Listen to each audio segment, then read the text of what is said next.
محترم ناظرین، السلام علیکم ورحمۃ اللہ وبرکاتہ۔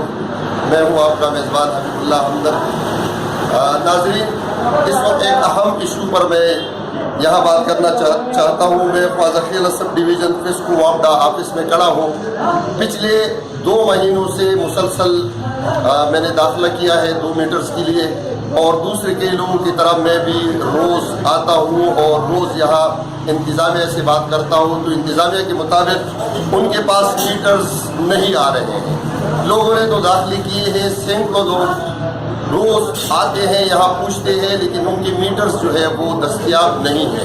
انتظامیہ سے جب ہم نے معلوم کیا تو ان کا کہنا ہے کہ ان کے جو پشاور چیف فسکو وابڈا آفس ہے وہاں سے میٹر آنا بند ہے اور لوگ یہاں تاریکی میں ڈوبے ہوئے ہیں۔ ایسا نہیں ہے کہ یہاں لوگ متعلقہ فیس نہیں دے رہے ہیں یا یہ ہے کہ لوگ ان کی بات نہیں مان رہے ہیں، بلکہ سب کچھ کر رہے ہیں۔ اس کے باوجود یہاں پہ میٹرز دستیاب نہیں ہیں۔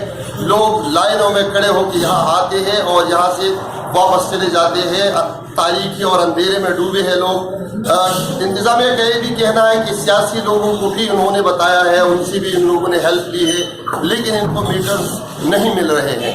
اس لیے میں اس رپورٹ کی وساطت سے وزیر اعلیٰ خیبر پختونخوا محمود خان صاحب سے گزارش کرنا چاہوں گا کہ وہ اس مسئلے پر سنجیدگی سے اقدامات کرے، از خود نوٹس لے اور پشاور چیف فسکو وابڈا کے آفس میں وہ چیف صاحب سے بات کرے تاکہ ان لوگوں کو ان کی میٹرز جو ہے وہ دستیاب ہو جائے اور یہاں پہ جو لوگ تاریکی میں ڈوبے ہوئے ہیں ان کو روشنی ملے، ان کو بجلی ملے۔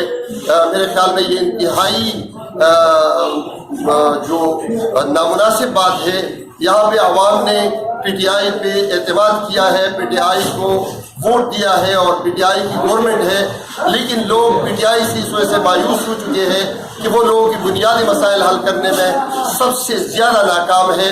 اس سے پہلے انتظامیہ کے مطابق اس سے پہلے 1 مہینے کے اندر میٹرز جو ہے وہ لوگوں کو دستیاب ہو جاتے تھے، لیکن اس حکومت کے اندر 4 5 مہینے بعد بھی لوگوں کے مسائل بجلی کے حوالے سے ان کی میٹرز جو ہے وہ دستیاب نہیں ہو رہے ہیں۔ ایک بار پھر میں وزیر اعلیٰ خیبر پختونخوا محمود خان اور وابڈا کے جو چیف ہے اس سے گزارش کرنا چاہوں گا کہ وہ ان لوگوں کو میٹرز جو ہے وہ بھیجے تاکہ لوگوں کے مسائل حل ہو۔